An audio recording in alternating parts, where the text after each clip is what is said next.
ఒక 58 years female bathroom లో just slip అయి కింద పడ్డారు. హాస్పిటల్కి వెళ్ళి ఎక్స్రే తీయిస్తే హిప్ బోన్ అంటే తుంటి వెనుక విరిగిపోయింది అని వస్తుంది అనమాట. సో ఏంటి ఇక్కడ ప్రాబ్లమ్? అంత చిన్న ఫాల్ కి విరిగింది అంటే ఎముక చాలా వీక్ గా ఉన్నట్టు. ఈ కండిషన్ ని మనం ఆస్టియోపోరోసిస్ అంటాం. నెక్స్ట్, ఆస్టియోపోరోసిస్ అంటే అసలు ఏంటి, ఎందుకు వస్తుందో తెలుసుకుందాం. ఆస్టియోపోరోసిస్ సింపుల్ టర్మ్స్ లో చెప్పాలి అంటే, గోడలో ఇటుకలన్నీ దగ్గరగా ఉన్నాయి అనుకోండి, కాంపాక్ట్ గా గోడ స్ట్రాంగ్ గా ఉంటుంది. అదే గోడలో మనము ఇటుకలు మధ్యలో నుంచి తీసేసామనుకోండి, ఏమవుతుంది, అది గోడ వీక్ గా అయిపోతుంది. ఊరికే అలాగే ఏదైనా చిన్న ప్రెజర్ వచ్చినా కూడా గోడ పడిపోయే ప్రమాదం ఉంది.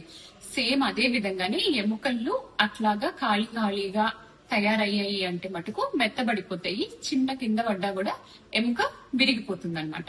దీన్ని ఆస్టియోపోరోసిస్ అంటాం. ఇది ఎలా జరుగుతుంది అంటే, ఎముకలో మామూలుగా 2 రకాల సిస్టమ్స్ ఎప్పుడు పనిచేస్తుంటాయి. ఒకటి బోన్ బిల్డింగ్ మెకానిజం, ఒకటి బోన్ బ్రేకింగ్ మెకానిజం. మామూలుగా మనకు చిన్న వయసులో ఉన్నప్పుడు బిల్డింగ్ మెకానిజం చాలా బాగా ఉంటుంది కంపేర్ టు బ్రేకింగ్. దానివల్ల ఏంటంటే మనకు ఎముకలు బాగా స్ట్రాంగ్ గా ఉంటాయి. వయసు మళ్ళీ కొద్ది తర్వాత కొన్ని రకాల deficiencies, calcium, vitamin D deficiency, కొన్ని రిస్క్ ఫ్యాక్టర్స్ లో ఏమైతుంది అంటే, ఎముకలలో మనకు డిపాజిట్ అనేది తక్కువ అయిపోతుంది, విత్ డ్రాల్ అనేది ఎక్కువ అయిపోతుంది. అప్పుడు ఏమైతుంది, అకౌంట్ లో ఏమీ ఉండదు. అదే విధంగా బోన్ లో ఏమీ ఉండదు, బోన్ వీక్ అయిపోతుంది, బోన్ ఫ్రాక్చర్ అయ్యే ప్రమాదం ఉంటుంది అనమాట. ఇది సింపుల్ గా ఆస్టియోపోరోసిస్ గురించి. ఆస్టియోపోరోసిస్ రిస్క్ ఫ్యాక్టర్స్ ఏంటి, ఎవరిలో చూడొచ్చు తెలుసుకుందాము. Osteoporosis age more than 50 years both males females లో వస్తుంది. రెండోది పోస్ట్ మెనోపాజల్ ఫీమేల్స్, అంటే ముట్లు పూర్తిగా ఆగిపోయిన ఆడవాళ్లలో చూస్తాము. థర్డ్ వచ్చేసి calcium and vitamin D 2 deficiency ఉన్న వాళ్ళలో ఆస్టియోపోరోసిస్ చూస్తాం. 4 వచ్చేసి సెడెంటరీ లైఫ్ స్టైల్, ఎక్కువగా కదలకుండా కూర్చున్నాము అంటే ఎముకలు మెత్తబడిపోతాయి అనమాట. దానివల్ల ఆస్టియోపోరోసిస్ రిస్క్ పెరుగుతుంది. 4 స్మోకింగ్, స్మోక్ చేయడం వల్ల లంగ్స్ మాత్రమే దెబ్బతింటాయి అనుకుంటారు, కాదండి, ఎముకలు కూడా మెత్తపడతాయి అనమాట. లాస్ట్ థింగ్ వచ్చేసి కొన్ని రకాల మాత్రల వల్ల, ఎస్పెషల్లీ లాంగ్ టర్మ్ గా స్టిరాయిడ్స్ వాడే వాళ్ళలో ఎముకలు మెత్తపడటం చూస్తాము.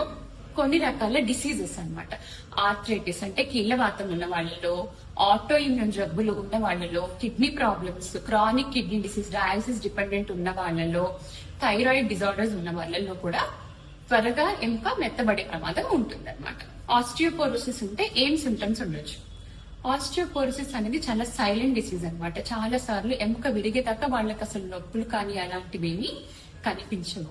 సో మరి ఎలా కనుక్కోవాలి ఆస్టియోపోరోసిస్ ని అంటే, బిఎండి డెక్సా అని ఒక పరీక్ష ఉందండి. నేను ఇంతవరకు ముందు చెప్పిన రిస్క్ ఫ్యాక్టర్స్ ఎవరిలో అయినా ఉంటే ఈ డెక్సా స్కానింగ్ చేసుకున్నాము అంటే అది ఒక రకమైన ఎక్స్రే లాంటిది అనమాట. దాని ద్వారా ఏంటి అంటే మనకు ఎముకల సాంద్రత అనేది తెలుస్తుంది. దానిలో టీ స్కోర్ అని ఒకటి చూస్తాం. ఆ వాల్యూ బట్టి మనం ఆస్టియోపోరోటికా కాదా డిసైడ్ చేయొచ్చు. ఆస్టియోపోరోసిస్ ప్రివెన్షన్, ఆస్టియోపోరోసిస్ రాకుండా ఉండాలి అంటే మనం ఎలా జాగ్రత్త పడొచ్చో చూద్దాం. Calcium and protein rich food తీసుకోవటం ఫస్ట్ థింగ్. పాలు, నట్స్, పెరుగు, పన్నీర్, చికెన్ ఇలాంటి ఫుడ్ తీసుకోవటం వల్ల మనకు కాల్షియం బాగా అందుతుంది బోన్స్ కి.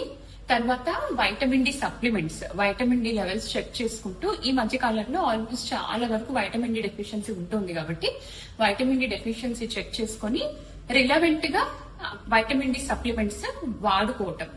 తర్వాత ఒకసారి మెనోపాజ్ రీచ్ అయ్యారు అంటే, పీరియడ్స్ ఆగిపోయినాయి అంటే, దాని తర్వాత కాల్షియం, వైటమిన్ డి రెగ్యులర్ గా వాడుకోవటం. తర్వాత sedentary life style is the biggest risk factor for osteoporosis. కాబట్టి మంచి ఎక్సర్సైజెస్ చేయటము, మజిల్ స్ట్రెంథనింగ్ చేసుకోవటము అండ్ బోన్స్ ని బలపరుచుకోవటం చాలా ఇంపార్టెంట్ ఆస్టియోపోరోసిస్ ప్రివెన్షన్ లో. తర్వాత కొన్ని రకాల మందులు ఉంటాయి. ఆస్టియోపోరోసిస్ ఆల్రెడీ వచ్చేసింది అంటే అప్పుడు డాక్టర్ ని సంప్రదించి డెక్సా స్కాన్ చేయించుకొని దానికి తగినట్టుగా మాత్రలు, మంచి ఇంజెక్షన్స్ వస్తాయి, అవి వాడుకోవటం.